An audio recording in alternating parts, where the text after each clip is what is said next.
dito sa trading, correctly identifying the trend is very important. Lalong-lalo na kung ang gagamitin natin na strategy ay yung fib retracement. So, anong ibig sabihin ko nito? Ang ibig sabihin, dapat ma-correctly identify natin kung ano yung flow.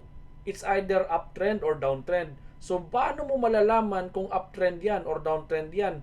So, gagawa ako na example ngayon. So, dito sa chart, ito yung lowest point at saka nasa ano siya, support. So, from the lowest point, drag natin ang arrow hanggang dito sa high. Tapos, nag-pullback siya, nag-create siya ng another higher low. Tapos, pumunta na naman siya dito. Another high na naman yan. And sa pag-pullback niya dyan, mas mataas ito kaysa sa previous low. So, ang tawag dito, higher low. So, ngayon, pumunta na naman dyan ang price. Mas higher ito kaysa sa previous. So, ang tawag dito is higher high. Tapos, nag-pullback siya dito. Ang tawag na naman dito is higher low. Tapos, nag-go na naman siya sa trend. Gumawa na naman siya ng panibagong high. So, higher high yan. Nag-pullback siya dito. So, magiging higher low. Tapos, dito na naman. Tapos, somewhere dito. Tapos, nag-create siya ng high. So, dito sa example, ito yung highest point. Tapos, nag-pullback siya. Pero sa pag-pullback niyang ganun, instead na dumiretso yung price dito, hanggang dito na lang siya. So, ito yung highest. So, ito ngayon, hindi na siya highest. Ang tawag dito is lower high. So, ito yung trend na ngayon.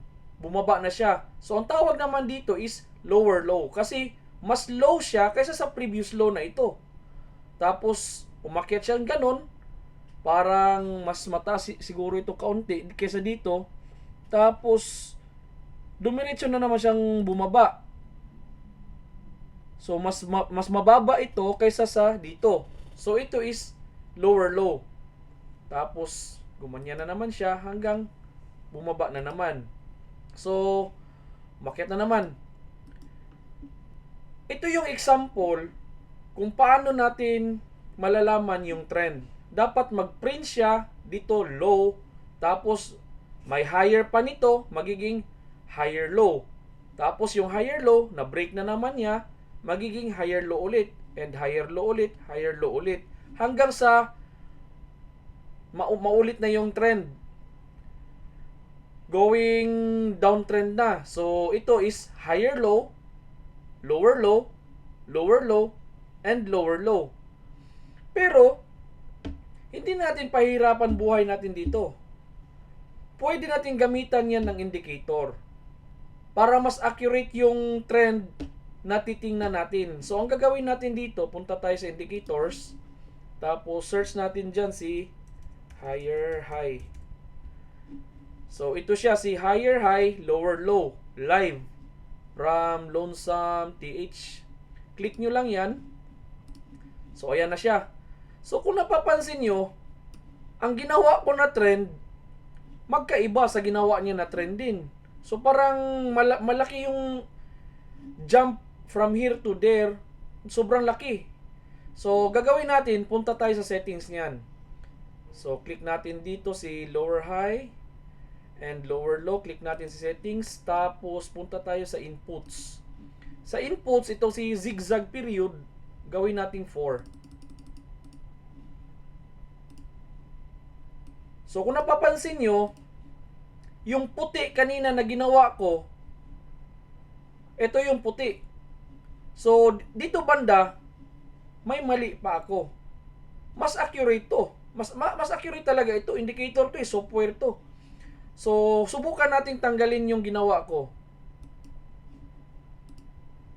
So, yan na siya ngayon. Siya na yung nag-identify ng trend para sa inyo. So, ito si low. So, since si low, hindi na siya gumawa ng panibagong low dito, umakyat na siya, nag-create siya ngayon ng higher low. Tapos, umakyat yung price, pag pullback niyang ganun, nag-create na naman siya ng another higher low. Tapos, umakyat na naman siya and nag-pullback, higher low ulit, higher low, higher low. Hanggang sa pumunta siya dito and ito na yung highest na low na nagawa niya. After nito, bumaba siyang ganun, nagprint na siya ng low. Ibig sabihin, mas mababa ito kaysa sa previous na higher low. Tapos bumagsak na naman siya dito, yung price, may panibagong low again. Hanggang bumagsak na naman, ito yung lower low na. So downtrend na ito. So paano natin gagawin ito sa Fib retracement? So ang gagawin natin dito, mapapakinabangan natin ito kasi na-identify na natin yung mga high and low points. So click natin si Fib retracement. For example, from here hanggang dito sa highest point, extend lang natin to the right. Tapos hide muna natin ito para hindi sagabal. So ayan, maghanap tayo ng signal dyan. And kung may makita kayong signal dyan, trade kayo. So kung wala, balik natin si higher high, lower low. Tapos si Fib retracement, adjust natin. Dito na naman. Dito na naman na higher low. Tapos ito yung highest point.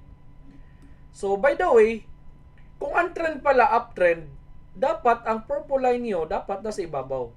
Kung downtrend naman, dapat yung purple line nyo nasa ilalim. Kasi yan yung take profit natin.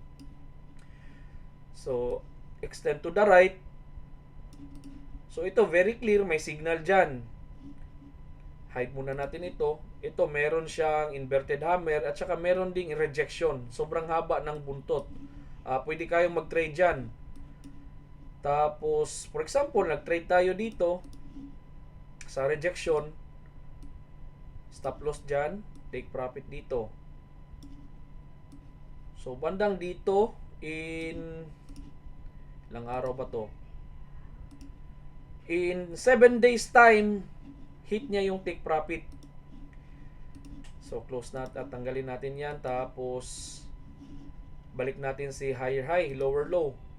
So for example, dito na naman tayo mag-trade sa higher low. Tapos dito yung isang point sa higher high. Extend natin to the right. Tapos i-hide natin to si indicator. So ngayon, kung may makita kayong signal dyan, pwede kayong mag-trade. So dito, may rejection again. So ganyan lang mag-trade. Para dito sa Fib retracement, gamit itong si higher high, lower low na indicator para mag-figure out ng trend para sa inyo. So dito naman kasi pababa na siya, nag-downtrend siya. So itong Fib retracement natin dapat nandito yung purple sa ilalim. So dito hindi siya nakarating sa golden zone, pero no problem. So drag natin 'yan dito ulit sa lower high and lower low. So ngayon nasa ano na siya? Nasa golden zone na, pero wala pang signal. So malamang nito in few days time magkakasignal 'yan. So punta tayo sa ibang currency pair. Ito Euro Swiss franc. Punta tayo GBP CAD. So ganun pa rin. Very clear yung mga trend na nakikreate niya. So kung for example dito may very clear na higher low, diyan yung point mo, tapos dito sa higher high yung isang point. So dito hindi clear yung signal kasi buntot na lang yung makikita natin. Palagay natin, akyat natin kaunti. So ganun din, wala din, walang signal, no clear signal. So dito, tapos ito na point, ito na point. So ito very clear, ito na engulfing. Tanggalin natin si indicator muna. Ayan, engulfing yan. 1, 2, 3 reds and isang green na malaki. So engulfing yan. So pwede kayong mag-trade dyan. Trade kayo dyan. Stop loss dito. Take profit dito. Ayun, hit. Ang risk to reward ratio niya is 3.42. Malaki. So hanap tayo ulit ng panibagong example dito sa GBP JPY. So ito yung trend. Pindutin natin to si indicator, higher high, lower low. Ayun, very clear yung direction ng market, going up and up pa rin. So, pindutin natin si favorite retracement. For example, mag-trade tayo dito. Ito na higher low and ito na high. So, ngayon, tanggalin muna natin to si indicator. Very clear yung signal, inverted hammer, tsaka may dalawang rejections, mahabang buntot. So, kung makatrade tayo dyan, hit talaga yung take profit natin. Tapos, click ulit natin sa indicator. Tanggalin natin to. So, for example, dito na naman tayo maglagay. Tapos, dito na naman yung highest point. So, no clear signal. Angat natin yan. Diyan na naman. Tapos, dito ulit yung highest point. So, no clear signal. Ay, meron pala. May signal tayo dyan. Tanggalin natin to. Ayan, si rejection. Mahabang buntot. Pwede tayo mag-trade nyan. That is very clear sign na mag-buy tayo dyan. So, dito, another lower high, higher high, higher high, higher high. Tapos, higher low, higher low, higher low, higher low. And ngayon, may low na siya dito. Parang na-break niya itong low dito. So, malaki yung chance na bababa ito. So, kung nag-trade tayo dito, from here to here, ayan, tanggalin natin sa indicator again. So, very clear, engulfing yan. So, tatlong red, isang green, engulfing yan. So, kung nakatrade tayo dyan, kaunti na lang, mahihit na yung take profit. So, ganito lang gawin itong indicator na higher high, lower low. Para malaman natin yung talagang tama yung trend na papasukin natin. Kung uptrend or downtrend. Hindi yung guesswork lang. So, hanggang sa muli.